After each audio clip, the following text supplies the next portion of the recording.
Autoline After Hours is brought to you by Bridgestone. Your journey, our passion. This is Autoline After Hours with Gary Vasilash, episode 238 for April 18th, 2014. Live to tape from New York, it's Autoline After Hours. Watch Autoline After Hours live at Autoline.tv every Thursday at 6 p.m. Eastern Time or 2200 GMT. You can subscribe to this podcast for free by searching for Autoline in iTunes, Stitcher, or by following the links on our website. So you may be wondering how the roof in the studio got so large. Actually, we're here at the New York Auto Show at the Javits Center. And while you're watching this and you think it's live, it's actually not live. This is actually the day before, so I just want you to know so you don't necessarily call in with observations, questions, or what have you. So I'm Gary Vasilash from Automotive Design Production magazine. With me is Neil Pollack of Yahoo Autos and John Krafchek, who is a board member of TrueCar, a longtime executive with Hyundai, right. Spent 14 years as an engineer at Ford, and he is literally the man who wrote the book about lean manufacturing and lean production, despite what you might think from other people. Gary, I want to say I feel live right now. You said this isn't live. You are live. This as feels near live. As I can tell. Neil, does this feel live to you? It feels very much not live. Very much not live. Yeah, not live. Okay. So we're going to talk about the show, but we usually start out this segment. We're talking about what's going on in the industry, and there continues to be roiling in the ranks at General Motors, and so I want to ask you, as a former executive, as a former car company executive, how important is having the right culture to address problems, for problems to be elevated, for people to feel comfortable that they can say, hey, we got a problem here? Obviously, critically important. And, I think everyone in the industry right now is looking at the challenge GM faces and thinking to themselves, that could have been my company, right? Because Sure. Those things could have happened really in almost any company. And you could nitpick about some of the details. That I think the key opportunity for GM is to think of this as an opportunity, right? Because to the extent they still have some culture change to make, or maybe it's not evident to everyone in the organization, it's a great, great learning opportunity. Sort of the imperative right now is to ensure going forward that that part is fixed and do everything you can to make things right for the mistakes that have been made.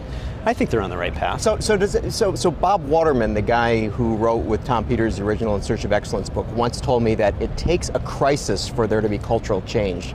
Do you believe that's the case? I certainly agree with the thought that in crisis there was always great opportunity, right? I mean, when things are at their worst, that's when you have the mandate, the ability to make big change. We've certainly seen that in the industry at various points. So if these guys pull this off and do it in a proper way, will this be instructive to every other car company, do you think? Yeah, I could see this one has potential as a Harvard Business School case study, for example. Yeah, I mean, it's pretty extraordinary. We were talking last night that it's rare. We're all in this industry and we're all friends of a sort, right? Sure. We're all here in a way because we love the industry and we love the product and we love the people who serve it. And to see that on Saturday Night Live, was sort of strange. And chatting with Jason Stein about that last night at Automotive News, with the thought that, wow, this is our world, but suddenly now it's being lampooned in popular culture and 25 million people are watching it or whatever, is sort of a dissonant thing. It's a different thing. So Neil, I mean, as somebody who is a novelist, a 3-time Jeopardy champion, who's a part of this culture. I guess so. So whether I want to be or not. So I mean, what do you see when Saturday Night Live is got Mary Barra's character on? I mean, I thought that sketch was really funny and really, really spot on. And though I am, I guess, because I write about the industry, part of the industry, I'm still relatively new to it. So I come at it from more of a consumer perspective, and I think GM deserves everything it's getting. Honestly, I mean, it's a problem of their own making, and I I don't want it to fail, and I don't want anyone to be unsafe, but I feel like it doesn't matter to me whether the corporate culture changes or not, because the product has to change. Right. And that's the most important thing. Well, ideally, if the culture changes, then the products can become improved. I mean, the thing that I think about is that if you look at the lean Andon culture of Toyota, that you are meant to pull the cord when something goes wrong, and when that was first brought to the attention through Womack's book, everybody's like horrified. How can you possibly stop the line? You don't stop the line, you keep making stuff. Yeah. And so if you have an organization where it's okay to say something's gone wrong. Yeah. Here's the thing, though. You've touched on the key point. So all of these things happened in the context of a big vehicle development program. Vehicle development programs are extraordinarily complicated. They're billions of dollars worth of investment, truly. I don't know the scope and size of the program that we're talking about, but it's probably well over $1 billion. And it's a 3 or 4 year endeavor. You've got hundreds of engineers from the OEM, you've got maybe thousands of engineers from the suppliers, all working to design and put together maybe 10,000 parts that need to hit every timing schedule. And if you're the program manager or chief engineer or whatever of that program, the job is just extraordinarily complex. You have hundreds of change requests coming to you every single day. So I have a lot of empathy for the position that these guys were going through, the position that they have. Because you've done it. I've done it. It's a very, very hard position. And there's a mindset, but then there's the mindset issue that says, okay, when we're X number of months away from the start of production, there shall be no more changes. No more changes, because we need the design stable so that the manufacturing plant, supplier, and OEM can build the car with quality. So many automakers go through this phase. It's almost a bit of a fascination where they say, there must be no more change now. Mm-hmm. Well, there's always going to be change. There's always going to be change. And you have to have a system that embraces change, that has found a way to organically accept the change, even if it's late, because if it's a necessary change, you have to find a way to get it in. Right. I see these equally sized or nearly equally sized mega corporations like Nissan and Toyota. They seem to be, just from an observer standpoint, a little nimbler and more able to sort of think forward and to adapt to a changing world. It feels to me like that what's going on with GM is a symptomatic. They're kind of hidebound, and they don't seem to be leading in any way, and they're always playing catch up and having to scramble to find. Again, that could be a controversial thing to say in Detroit, but I don't know. It's my perception. Mm-hmm. So speaking of perceptions, so what have you guys seen here? Since we're in New York, let's take advantage of that. What have you seen here today? We're at the media preview. There have been a number of vehicles introduced this morning. The one that really caught my eye was Toyota has refreshed the Camry, but in my estimation, it's a new car. They basically all new sheet metal, new interior, new suspension. They're keeping the roof, and they're just keeping the floor pan, mm-hmm. and new styling. Looks like a Camry to me. It should. It's a Camry. But I guess what I'm saying is that, yes, there's a new Camry, which, is essentially just a car widget. They're going to sell millions of them, no matter what it looks like. So, to me, it doesn't feel, and I know it's newsworthy in the sense that it's a major product, but it's not breaking any kind of new ground. Well, whatsoever. see, but your point that, they could sell whatever they're making, and it seems to me that these guys are making a hell of an investment. That's got to be a very, very expensive change for them to do, and they're still selling exceedingly well. If you were in their position, would you say, yeah, let's redo the Camry? I think it was a great call. If you look at product cadences, there was a while when the Japanese Big Three had a 4-year product cadence that you could set your calendar by. And that sort of faded over the last decade or so to maybe 5 or 6 year product cycles. It's different now. The Sonata came out, the last gen Sonata that's still in market was an 11 model year. The all-new car not a carryover nut or bolt, although there's some powertrain components, comes out about 48 to 50 months later. Right. So I think what you're seeing from brands like Toyota is a reaction to that much shorter, or a return to something more like a 4 to 5 year product cycle. So with the regular, now standard approach being that after 3 years, 4 years, you do a major refresh, but it's no more than a front clip and maybe a rear clip and do something with the interior. But now what you're saying is that these are new cars. Yeah, MMC are a major model change. But right. I mean, for the Sonata, it's an all-new car. Right. You know, it would be considered in any OEM's dictionary an all-new car. The Camry seems to be pretty close to it. I haven't had a chance to look very closely, but just to carry over roof panel, wow, that's a significant refresh. And don't forget, they went under the sheet metal for the 14.5. To improve safety and do even better on the IHS small frontal crash. That takes some serious engineering. Some serious engineering there as well. So, and I think that's pretty cool that Toyota's doing that, because that was a company that had a policy of holding aesthetic change for the MMC, for the major model change, or even deep structural change like the crash.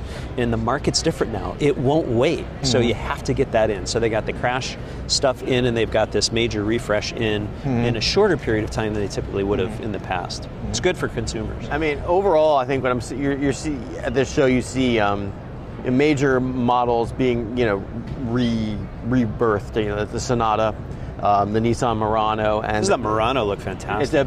That is actually a beautiful car, and the Camry. I'm not seeing a lot of sort of great leaps forward. Maybe here, there aren't new technologies, new hybrids, new electric cars, things that I would like to see.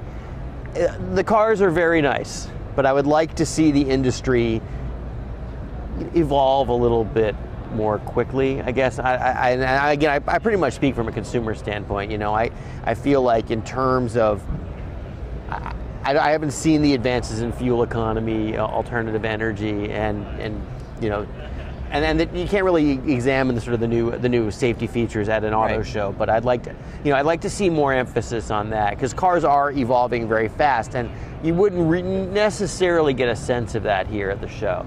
So in other words, and this sort of gets to the point that I had communicated with you about, like, what's not here, and what does that say? And from what you're saying is that at least to this point, no one has introduced a new hybrid car. No one has introduced a new electric car. No one has introduced. You saw that in LA. At the LA show, you saw that. Detroit was all like big three bombast, and this is more just about large consumer models. A lot of them from Asian automakers, which it's obviously a significant part of the car world. But yeah, I would like to see something that made me say, "Oh, this is new," and I haven't seen that. I was very astonished when BMW introduced the X4 today. They were saying that they're making an additional investment in Spartanburg, and it will be the biggest plant in the entire BMW network. It's pretty amazing. Yeah, and I think it is, I may have this wrong, but it may be the biggest net export plant that the U.S. has in any industry. Possibly. Really? Think about it, right? That is BMW's export base, global production base for all their crossovers. And their average top-line revenue per car is probably 50 or 60,000.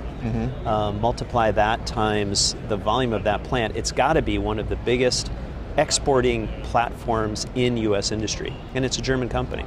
It shows what a global world we live in. This is clearly not a show that indicates that the industry is in trouble. Why? Because I see nothing but optimism. That's what I'm saying. I'm saying the show indicates nothing but booming industrial optimism, which is, I think, a little foolhardy, maybe, given the fact that the planet is heading toward implosion, and cars aren't helping with that. And again, that's what I would like to see. There was a little bit of talk at the Murano press conference. That's a crossover vehicle. That's not going to help the environment in any significant way. But they were almost embarrassed by it. They said, "But we promise, and we're going to be a global leader in electric vehicles eventually." They're hinting that they understand that that's where the industry needs to go. But you don't see a lot of evidence of it here. So Neil, you would like to have seen more CEVs or something here? I would be perfectly happy sitting in an autonomously driven two-seater electric car. I'll admit it. I'm not, I'm like a kind of a weird green. They're going to be coming in with torches later to chase you out of I'm here. just like saying, yes, but I would like to see more emphasis on that, and I realize that consumer interest isn't really there yet, but the road to autonomy is a really interesting road. I've thought a lot about this recently. If you think about it, imagine a world where 10 years from now, we could have a situation where there are only 10,000 fatalities on U.S. roads. Right now, they're 35, 40,000, something like that every year. So somehow, magically, we could get there. And the way we got there is 100% autonomous vehicles. The whole fleet has been replaced. Not realistic, just a thought experiment, right? Could you ever imagine that world where 10,000 people died every year in autonomous vehicles? It's substantially less than today, a fraction of today. Could we ever get to that world? Yes or no, Neil? I think that's absolutely possible because, No. well, not today because It would be impossible. Well, because you have a mix of autonomous and No, I meant in this fairy tale reality I was talking about, you can't get there because product liability would keep you there. It's okay if there are drivers who have issues that lead to fatalities. We're okay with that as a society, unfortunately, right? Because I'm it's not happening. particularly okay with it. Well, it's happening. But we don't want the machines to do it. Right. What I'm saying is, and half of those fatalities are under the influence, right? How are we going to get to that point? We need a whole new context to look at this that brings together governments and industry, media, big data providers, and figure out a way, because there is a way. I would agree. We need a new context. I got to cut you off. All right. Final word goes to John. So, John, thank you very much for being here today. Gary, Neil, thank you. Thank you. Thanks Appreciate for having it very me. much. All So, right. we're going to take a short break, and we'll be right back with much, much more. Thank you. From Shanghai to the Silicon Valley, the auto industry may make news around the globe, but there's only one spot to get your daily dose. Check out Autoline Daily at Autoline.tv, Monday through Friday at noon Eastern. Autoline Daily, for the concise word on everything cars. Whether it's on television, online, or through social media, Autoline knows how to effectively get your marketing message to the people you want to reach. Contact Stacy Eman today. And we're back. We're back with Raj Nair. He's the Group Vice President of Product Development for Ford. And, I was looking at your biography, and I've got to say that you probably have more experience in more places than about a half a dozen people combined in the auto industry. I mean, so he was involved in the 96 Euro Fiesta, Focus, Transit, which is coming to the United States, Mondale, which we know as Fusion. He did engineering work on the Explorer, Expedition, F-Series. He worked at Asia Pacific, did product development, manufacturing, purchasing, quality, IT.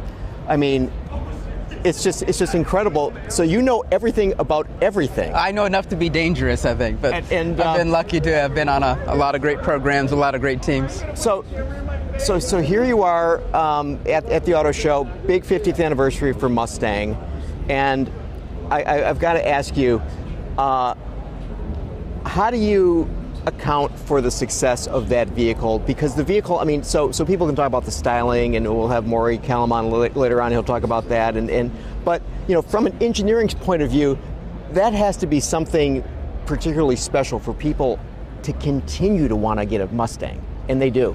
Well, I think from an engineer's point of view, the technical challenge of doing the next Mustang is always exciting and maybe even a little scary. But I think the thing about Mustang is it's much more emotional.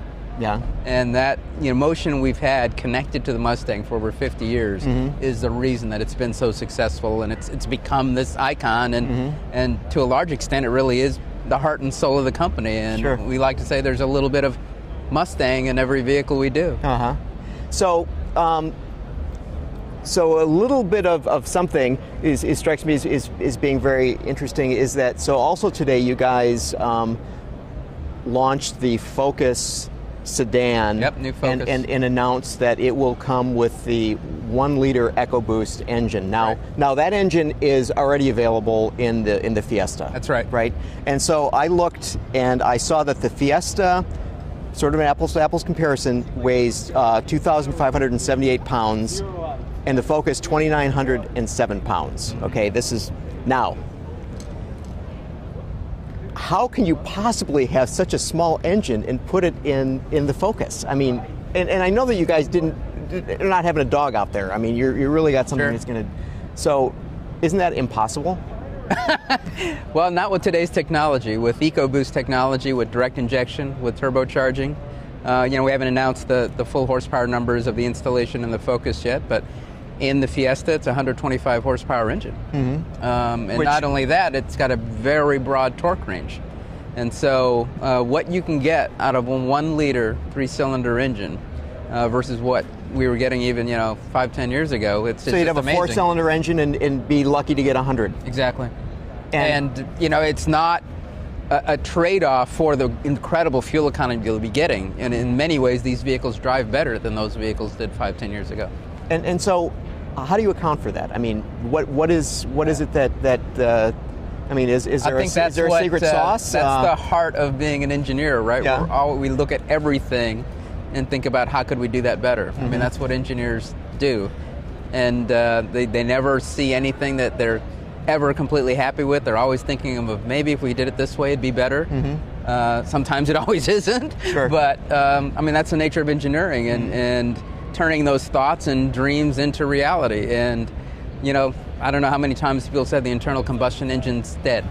Right. Well, there's a 3-cylinder 1 liter engine going in a Focus that says otherwise. Yeah, that's completely unbelievable. Now, I got to ask you, and you've probably been asked this question a million times about the aluminum F-150, and I guess my question is, what gave you guys the confidence, from an engineering point of view, that would be the right solution to address presumably needs for improved fuel efficiency? It was, first off, it wasn't just about the fuel efficiency. The aspect of being able to take the weight out of the vehicle, but maintain the capability, particularly in the high-strength steel frame. Sure. Right? We reinvest that back in the capability into payload, capability into towing, and many other attributes that get better when a vehicle gets lighter. Almost everything gets better when a vehicle gets lighter. What gave us the confidence is we've been working with aluminum for quite some time. Way back when we had our aluminum intensive vehicle project, our Sables. Right, I remember that. We obviously, when Jaguar Land Rover was part of Ford, we worked with them, the research and engineering group in Dearborn, worked with them on developing their aluminum vehicles. So we've got a lot of experience with aluminum already. Sure. And so it was still a big project, but from all that work, not as big a stretch as maybe some people think. So the scalability, the capability, these things are aspects that you're comfortable with in terms of making that change to aluminum. Well, whenever you're doing a new F-150, it's always a very big responsibility, so I don't think we ever get comfortable, particularly a year where we're doing Mustang and F-150 in the same year. But certainly our knowledge of aluminum, we've got a lot of confidence in the approach we're taking, particularly our tough truck standards. We torture test these trucks. And nothing's going to come out of our product development shop that doesn't meet those standards. So we're very confident in the capability of the truck we've designed. So I think we need to wrap it here. So great. I want to thank you very much, Raj. Thanks for having me. Very nice talking to you. Thank you.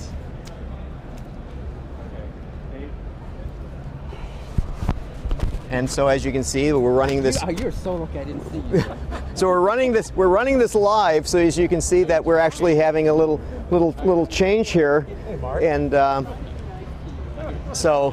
Hey Dave. How are you? It's informal. So we're having people talking to one another and old friends of the industry, and so I guess the point of an auto show is to be able to see people that you've known. So this is Dave Zuchowski, who is the president and CEO of Hyundai Motor America. And so thanks for coming on the show today. Thanks for having me. And this is a big day for you guys. It is. That you rolled out with the 2015 Sonata.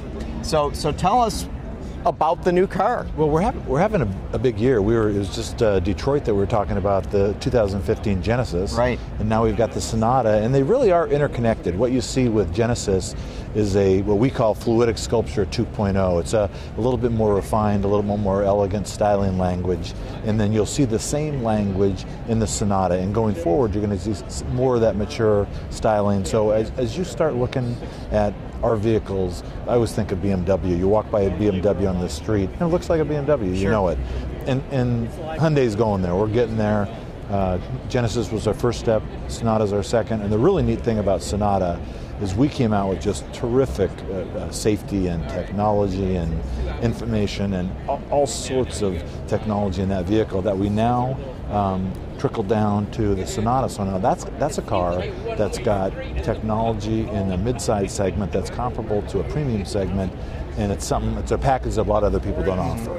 So to the point for the viewers that don't know, so the fluidic sculpture first version was in the 2011 Sonata when you redid the Sonata. Correct. And so basically what you guys did was you just took a market segment that had been fairly boring in terms of its designs, middle of the road sort of thing, and say, hey, we're going to make this thing something special. And so you had the flowing shapes and forms that were part of that design language that has then been put to other vehicles, Elantra, Accent, and so on. So now you're taking that and refining it, you're taking it to a new place. And so the Genesis, which is the upper, it's not as high as the Equus, but it's a premium car. Exactly. And has this new language, and now you're saying, okay, bringing back the Sonata, quick turnaround. And so we were in a different spot 5 or 6 years ago, and we weren't known for our styling, and we were a great product, but really not that noticeable. A little bit generic, I think it's fair to say.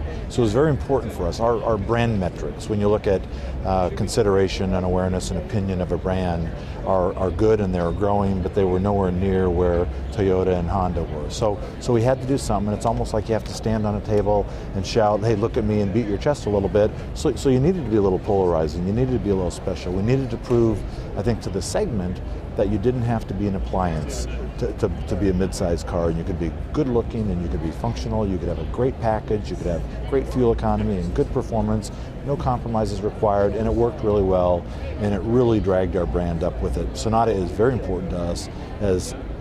As Sonata goes, so goes our Hyundai brand image. So as the 2010 Sonata took the industry by storm, it took Hyundai up with it. So now, 5 years later, our consideration has grown, our awareness has grown.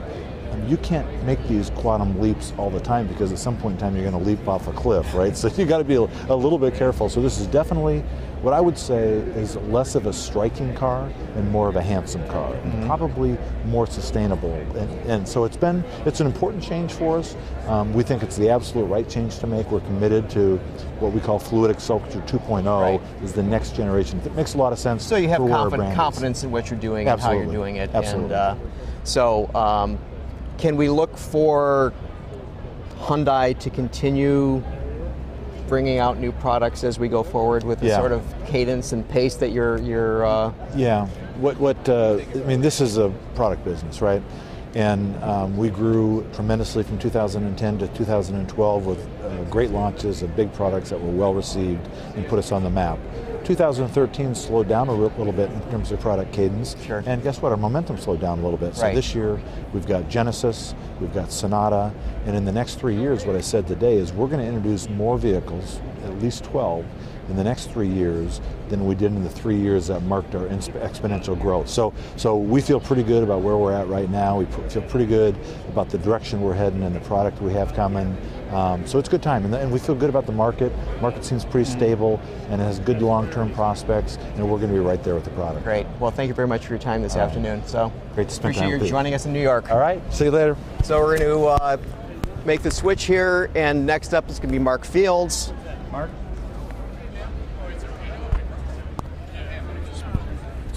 Yeah.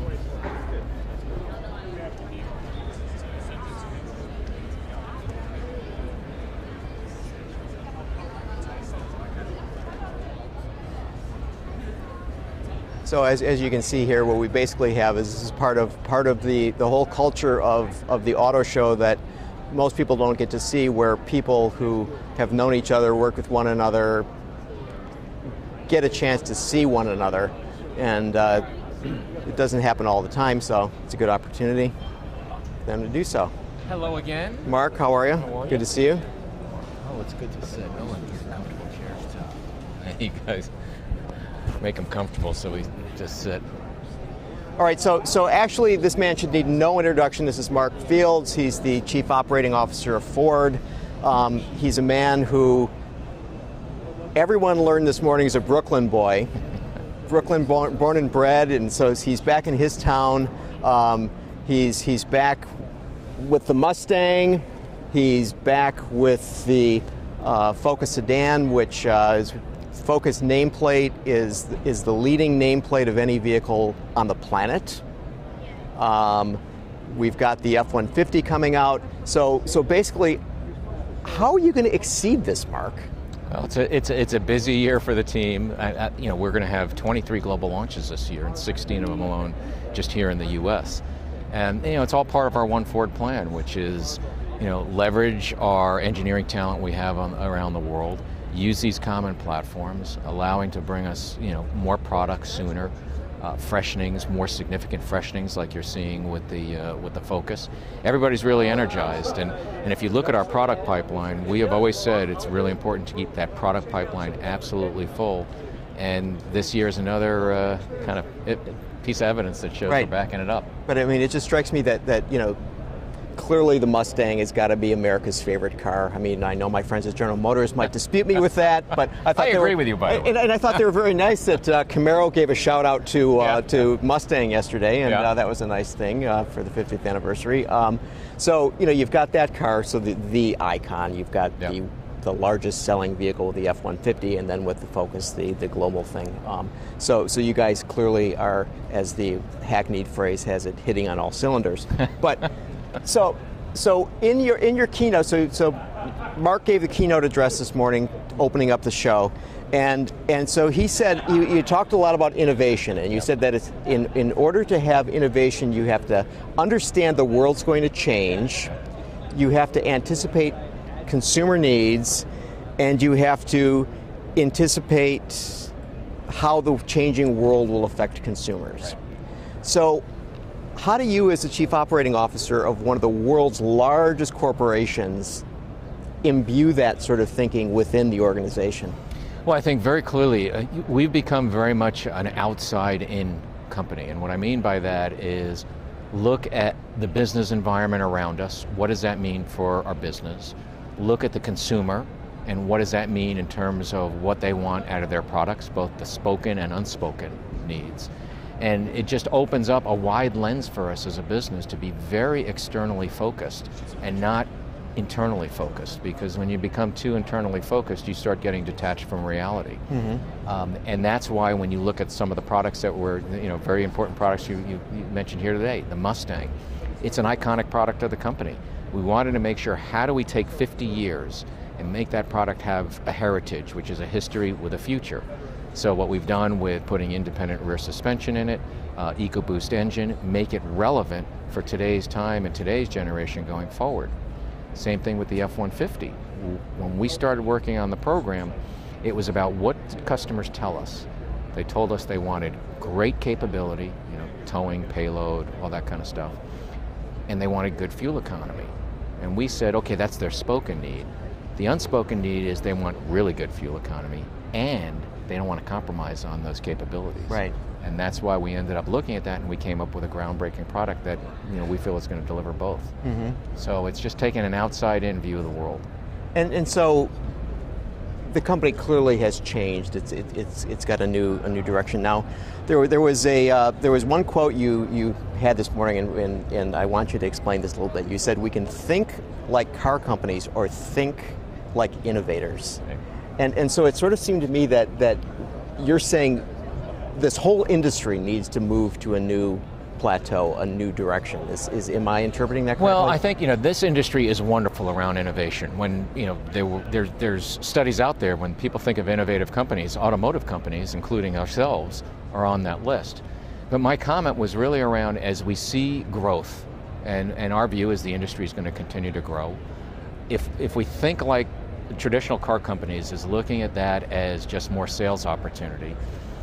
From Ford's standpoint, we're thinking about being in the mobility business, which is not only about selling more cars, that's really important, but how do we be part of the solution around mobility, which means everything from semi to fully autonomous vehicles. What's going to be the customer acceptance around that, the affordability that they're going to want, the infrastructure that's going to need to be partnered with the government and other parties to make sure that happens. But also at the same time, the approach to owning a vehicle may change and will change. And I won't say it won't completely change from today, but we're seeing car sharing services today. How do we be part of that solution? And that's what I mean by the mobility with a big M. Right. Not just selling more cars. Okay. Well, I want to thank you for coming. Great. Join us this afternoon Thanks for or this having me. evening, since we think it's tomorrow night. But so, Mark, thanks a lot. All right. Great. Thanks. Good to see you. So we'll be right back. So stay tuned. There's only one car company in America that's never made a single car. And while you won't find Firestone cars on any showroom floor, they're out there, running better, faster, stronger, longer. No, we don't build cars. But make no mistake, Firestone is a car company. So whatever you drive a Firestone. And we are back. Harlan Charles, is that correct? Yes, Corvette product manager. Corvette product from Chevrolet. manager. And, well, Corvette, Chevrolet, I mean, aren't they synonymous? Exactly. Uh-huh. So you guys had the big news here of the convertible Z06. That's right. So tell us about this, because I'm sure that our audience wants to know everything about Corvettes. Of course. Well, this is a big introduction for us. It's the first Corvette Z06 convertible, with the exception of one that was built back in 1963. But in the modern era, I guess, this has really been a car that enthusiasts and people have been clamoring for. We came out with the modern Z06 in 2001, and since then, that Corvette model has been very focused. It's high performance, fixed roof, manual transmission only. And so when we went into the 7th generation, our dream was, what if we could do, with this new aluminum structure technology, we could do a structure that was actually stiffer than the fixed roof version. It's actually 20% stiffer as a convertible. So for the purist, you have that race car stiffness that you need, and also offer it as a full convertible open air. We have the coupe version with a removable roof panel, and now a full convertible, and is available with both the 7-speed manual and an all-new 8-speed paddle shift automatic. So it's really going to open up for people who want the ultimate Corvette supercar. It really is a true supercar convertible. And the addition, usually convertibles weigh a lot more than fixed roof cars. And you guys have been able to do this with just a minimal change. Just a minimal. There's no change needed to the structure itself. The only difference in weight is for the convertible top itself. It's a full power top. It actually can be used up to 30 miles an hour while you're driving. So you're rolling around along, and then you just push a button? Just push the button, and it'll drop, or get caught in the rainstorm, push the button, and it goes up. And you can also use the transmitter to lower the top. Because, Corvette drivers, we don't like to waste time. We like to do everything quickly, don't slow down for anything. So, and seriously, it makes the car very convenient to use.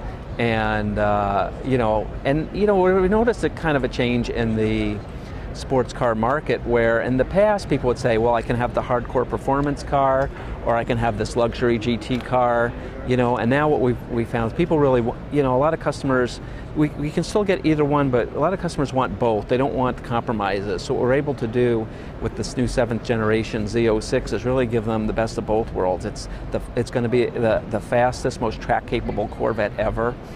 We have at least 625 horsepower rating. Maybe, we'll see how that ends up with the final numbers. 0 to 60 under 3.5 seconds. We've broken the track record that we set with the ZR1 previously, so it'll be the fastest Corvette of all time. And 635 foot-pounds of torque. Right, you got it. 635, and then also having the option of having the convertible, having the 8-speed paddle shift with the automatic mode. It really is going to open up to more people to get their dream Corvette, really.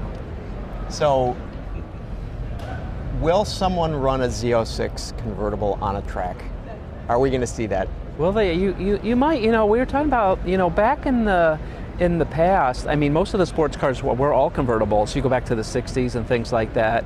In recent years, though, we probably, if somebody's a real hardcore track junky, they probably would get the coupe, I would think. It is a little bit lighter. It's about 60 pounds is the only difference for the power top, but it's nice to have that option. You know, there's other than that, there's really no difference. Like the car we have on display at our Chevrolet display has what we call the Z07 option. It takes it one step higher. It has ceramic brakes, the Michelin Cup tires, which are basically race tires that are made street legal, and what we call our carbon fiber downforce package and ground effects. So it is a true downforce car without lift, which is very important when you have, you know, a lot of people talk about aerodynamic drag and CD and drag coefficient, but when you have this kind of power and this capability, you want to keep the car planted, and that's from our lessons learned in racing, that it's very important that these are true downforce cars. So track-capable convertible. Well, I want to thank you for coming and joining us this afternoon, and thanks. Look forward to that car. All right, thanks a lot. Thanks for having me on your show. So let's see. So we're going to make this switch again, and it's becoming a habit. You guys are all familiar with this now, and we're going to have Pierre Loing of Nissan, who's going to be coming on. Good afternoon. Good afternoon.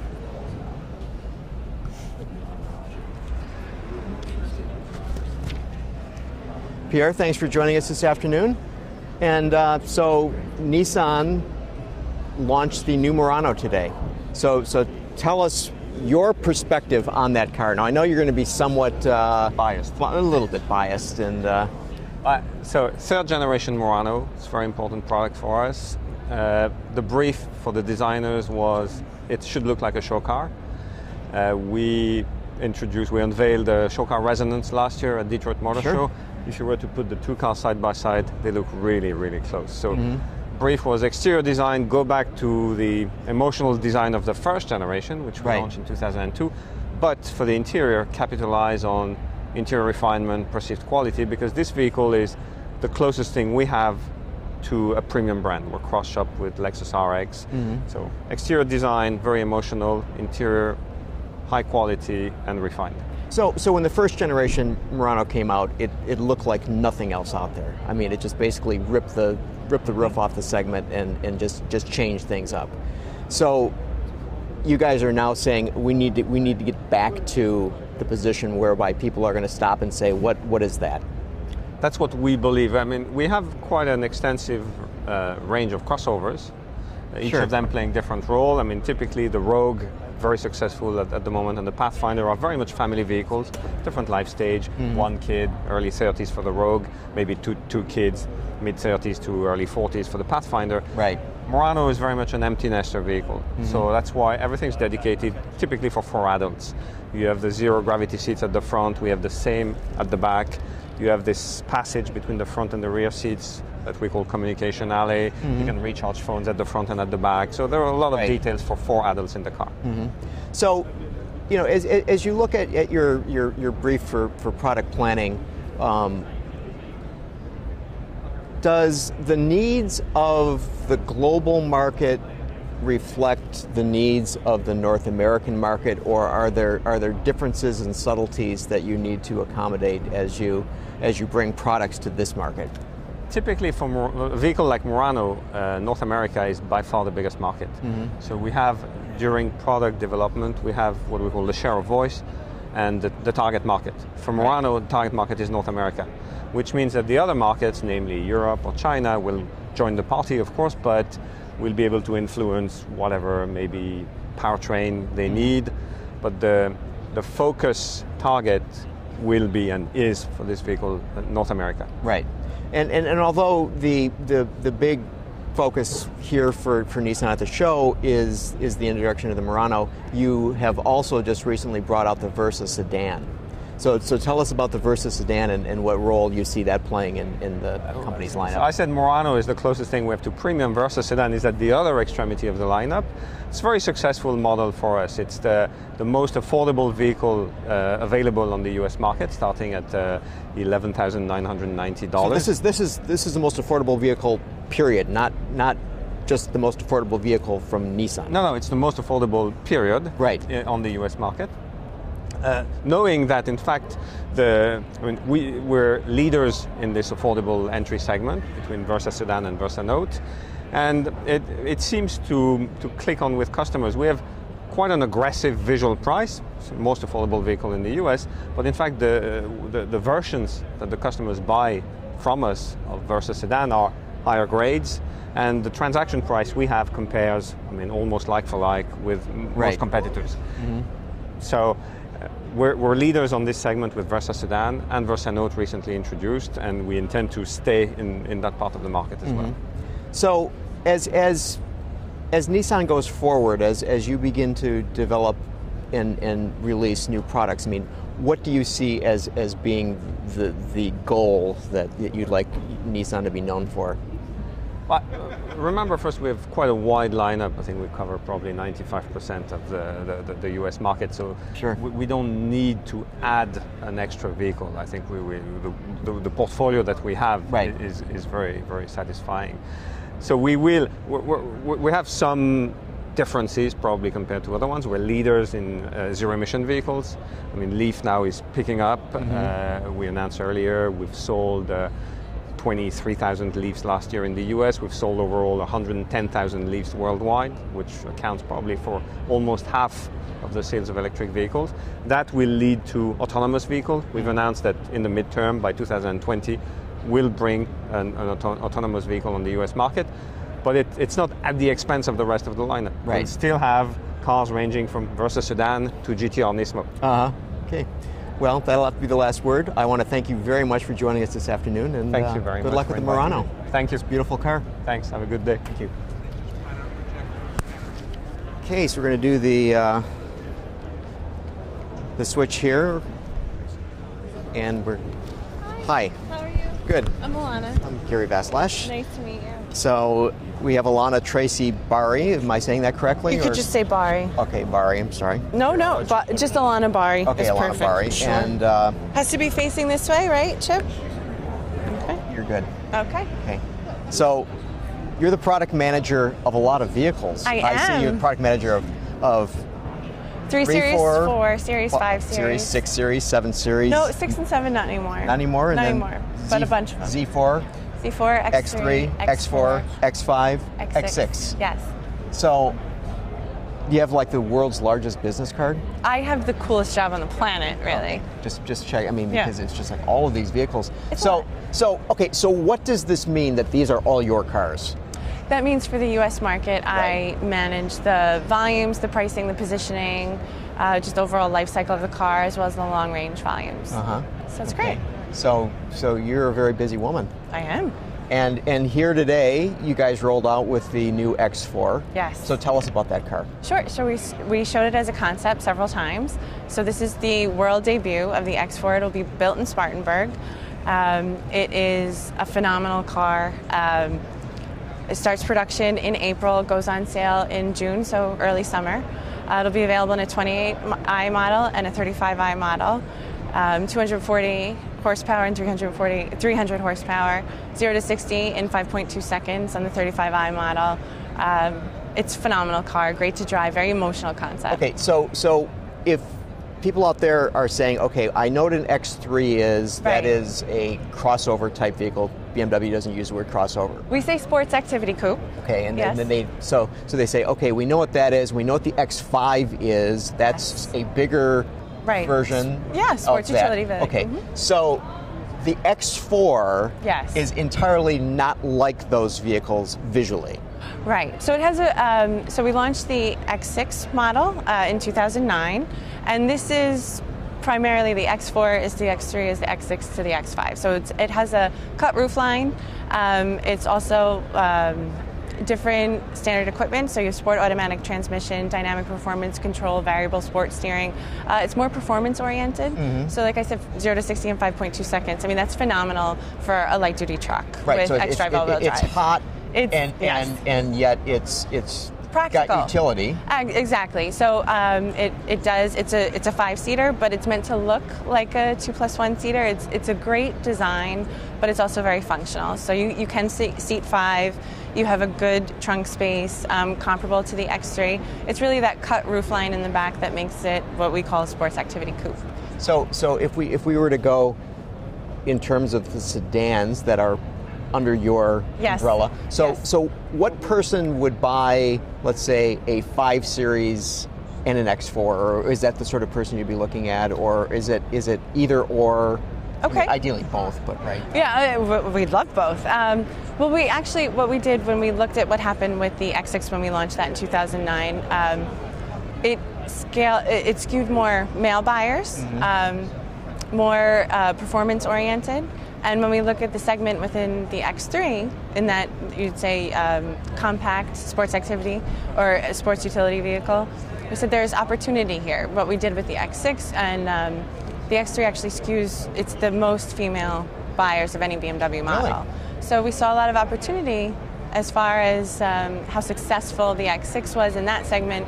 We saw opportunity in the smaller sports utility vehicle for that. So do you think that it'll also be biased toward women and buyers, or I mean, you want to sell them to anybody? Of course, and I mean, in the end, that doesn't matter. We actually think that there's more opportunity probably to skew more male on this vehicle, like we saw with the X6.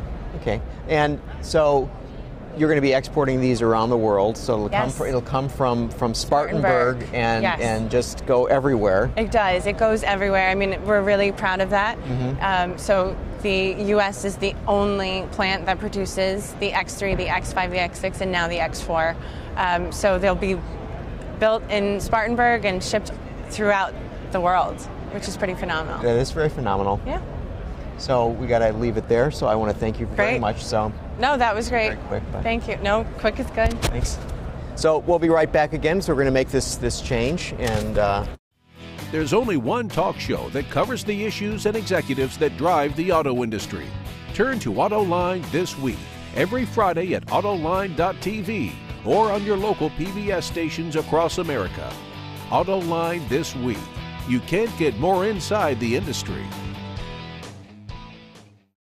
Autoline offers you one of the most effective ways to get your marketing message in front of the decision makers in the global automotive industry. Contact Stacy Eman today. Looking at you. And we are back. And so now we're joined by Moray Callum of Ford. He's the man who's in charge of design. So all of the Ford vehicles, this is the guy that... this is the guy you can blame, yeah. Okay. So now I'm gonna ask you about your drive here. Good. Which will be interesting. But before I do that, okay, Mustang, 50 years, many iterations, yet it has continued to resonate. Yeah. Some years very good, some years not so good. Yeah. But what I've got to ask you is two questions. One, what is it from a design point of view that has allowed that marque to be so popular? And two, will there ever be another car like a Mustang?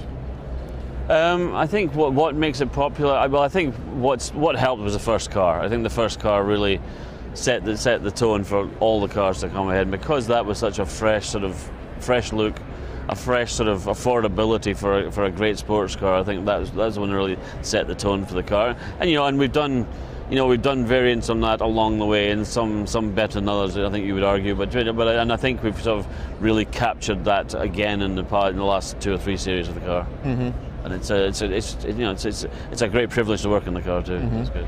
So so I'm not saying will there be another Mustang, but will be another car that will be able to come from nowhere, which literally the Mustang did, right? Or is the whole culture changed? Is society changed? Well, I think a couple of things have changed. I mean, I think we sold 1 million Mustangs in the first 18 months of the car. So I mean and there's been 9 million made. So that means, and that's just for America effectively. So there's probably been 30, 40 million Mustang owners. So that's why everyone loves the car. Everyone knows the car. We're talking about my journey here, but yes, we were talking to a lot of people along the way, and as soon as you stop, people bring out photographs of their Mustang or talk about the Mustang they owned or their girlfriend owned or something. So it's just this lovely sort of cultural sort of history about Mustang. Now I noticed the Miata is 25 years old, and maybe that's another car that could make it to 50. But maybe it's more global, but I don't think it's got that same resonance in terms of what it means to the history of the country in a way. Okay, so we got to do some backstory here. So the journey. So you'd think most executives who work for car companies, or lofty car company executives like Moray is, would be jetted here and feted. No. he drove here in a '67 Mustang. I did, yes. And Chris Svensson, who was on the show last week, he drove here as well. So these two guys drove together. You know, Chris in his car, Moray in his car. Yeah. And what happened was the weather was snow and rain, sleet, the whole 10 yards, and so he has skin in his Mustang. This isn't just some executive talking. The second thing I think we need to point out is that once upon a time you led design at Mazda, and you worked on the Miata. I did, yes. And so this is a car that you're speaking of with some knowledge, with some fondness as well. Yeah, so and I like that and car. fondness, yes, I did, yes. And I should be honest as well. I tried to get here in my '67 Mustang. Unfortunately, I got within a couple of hours, and a few things gave out. I think we bought 3 batteries and 2 alternators along the way. So some 50-year-old electrics don't always work. But you know, the point being, you drove this car here, and you did that. Yeah. And so, what are we going to see from Ford Design going forward? I mean, you got to keep the thing burning for the Mustang. You've got the F-150 coming out. You've got the new Focus sedan. Are we going to see the design of Ford continue to evolve? Well, yeah. I mean, I think that's really the main impetus of my job is really to. I think we're in a very good position from a design viewpoint at the moment. I think that what we really should not do is rest in our laurels, and we just need to pushing it. And I think that's hopefully you'll keep seeing progression, and you'll keep seeing evolution of the design language. Mm-hmm. So, from a car guy's point of view, that's what it's going to be about. Yeah, that's what it's about. What it looks like, and it has to look good. Okay. Yeah. Well. Okay. Been quick, but thank you very much. Thank you Appreciate very much. your time. Appreciate it. Thank you. He's flying home, by the way. Yeah, he's not driving back. But, so all right. okay, thank you. That was quite short and sweet. Thank you. Is that okay? Perfect. How are you? All right, so we're going to be making the switch again. So I guess I should have said, "Oh, we'll be right back," but we will be right back. But no, we're still here, I'm told. So this is live, but it's on tape. So just so you know. So we're joined here by Michael Sprague. How are you? He's Executive Vice President of Sales and Marketing for Kia Motor America. Yep. And so the big news here for you guys is that you are relaunching the minivan. Well, we're launching a multi-purpose vehicle. Multi-purpose vehicle. Exactly. Okay. So might someone like me confuse it for a minivan? A minivan. Yes. Well, the reason there's nothing mini about it, first of all. Minivans are only sold in the U.S. The rest of the world sells multi-purpose vehicles. Okay. And really, that's what this vehicle is all about. So all new Sedona, multi-purpose vehicle, meaning it's going to be targeted at families who are on the go and empty nesters who are very active and also on the go. It's just part of their lifestyle. Mm-hmm. It's got all the functionality, the technology, the safety, but there's so much negativism around the word minivan. We're just trying to change the idea of what it is. Mm-hmm. So what strikes me is that, okay, the Sedona has been in the market for a number of years. I think about 10 or 12 years, yes. And yet, if we look at that segment, whatever we call that segment, we'll just call it that. You can call it a minivan. No, I'll let you. We'll just call it that segment. Okay. So basically, we have Chrysler. Yep. And we have Toyota. Yep. And we have Honda. And that's pretty much it. Because the Mazda's got the small 5, which maybe wouldn't even count that anymore. So. I mean, do you look at this as being an opportunity? Absolutely. And how come? I mean, because last year we sold 7,000 Sedonas in a segment that sold about 530,000. Now, some of them go to fleet, about 40% go to fleet, but that means there's still 300,000 to 350,000 people that go out every day or go out and buy a minivan. And we think, from a design standpoint, it looks very CUV-ish. So it already looks different, and we know that people, don't like to drive a minivan, so why not drive something that looks like a CUV, but has all of the functionality that a minivan has? So Kia, with vehicles like the Optima, have been basically just knocking it out of the park when it comes to design. Yep. So you mentioned earlier that there was a stigma associated with this architecture of vehicle. Yeah, exactly. So Have you guys applied the same sort of design thinking to the new Sedona as we would see in cars like the Optima? Or Soul, the K900. Yeah, Right. I mean, this is the vehicle that really culminates the brand transformation, the design-led transformation that Peter Schreier started 5 years ago when we introduced the Soul. And this starts with the Tiger Nose Grille, which has been on all of our vehicles in different iterations, and built around it so it looks very, very muscular, very athletic from the front. So it looks different. It looks like when it's in the rearview mirror, you look and you see it, it's like, oh, that's a CUV behind me. And then it pulls up, oh, okay, so it's got the sliding doors, so it's a minivan. But athletic stance, very clean lines on the side. It's something that people will want to drive versus I have to drive it. So why is this person going to be interested in that vehicle rather than a Sportage? Again, so Kia crossover vehicle, just Right. No, for those of that's you who fine. are not familiar with it. Oh yeah, the Sportage. So yeah, so again, well, first this is bigger. Okay. It does have sliding doors for the functionality, the ingress, egress, which is so important. A ton of storage in it because that's what consumers told us they wanted, all throughout and in the back. And so the Sportage is definitely targeted towards a different buyer, a buyer who doesn't need all of that. Okay. So really focusing on utility, but stylish utility. There you go.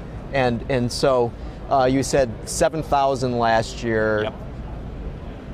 7,001 would be good, right?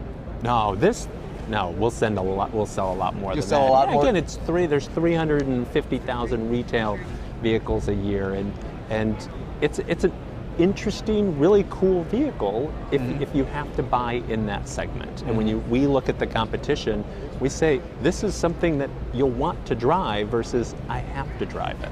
So basically, you guys are throwing down the gauntlet in some ways and saying, "Hey, we got something here because we're the challenger brand." We are the challenger brand. We threw down the gauntlet with Soul. We've thrown it down with Optima, Sportage, Sorento, Cadenza, K900. Really, the ultimate. Here's a luxury vehicle from Kia, and we're here to play with the big boys. So that's to your point. We're a challenger brand. We continue to challenge kind of traditional automotive thinking, and automotive thinking has been that a minivan can't be very exciting. This can be exciting. Well, Michael, I want to thank you for your time this afternoon, Absolutely. and best of luck with the new vehicle. No Appreciate problem. it. Thanks, Thank Gary. you. So we will be right back, and we'll wrap the show up. So we're going to make this change again, I think, or not. Autoline hits the road again later this year with live coverage from both the Woodward Dream Cruise and the Paris Auto Show. Join us first in mid-August on famed Woodward Avenue as we give you a front row seat for some of the slickest, sleekest, and at times silliest cars from the world's largest one-day auto fest. And then tune in again in October from the City of Lights itself for the first live look at some of the biggest reveals at one of Europe's top auto shows. That's Autoline Live, taking you to the world's biggest automotive events live. Okay, so we started with that sign up there, and we're back down here again. This is the end of the show here at the New York Auto Show. I think that this has probably been the biggest Autoline After Hours ever conceived, but you know, this is New York City, so we had to have a big show with all of these guests. We really want to thank everybody for participating, taking time out, for having the opportunity to spend some time with us. A lot of you had a lot of questions, and we had asked you guys to bring the questions to us, but as you can see, that with this tight timing, we were incapable of getting to those, so I want to apologize for that. So I want to thank Ford for letting us be here, and again, thank all the guests, and thank you for watching. We will be back next week, physically in the studio, not virtually in the studio. So until then, thanks, and good night. Autoline After Hours is brought to you by Bridgestone. Your journey, our passion. Visit our website, Autoline.tv, where you can watch us live Thursday nights at 6 p.m. Eastern. Get your daily news fix with Autoline Daily and in-depth analysis and interviews with Autoline This Week. There's all that and much more at Autoline.tv.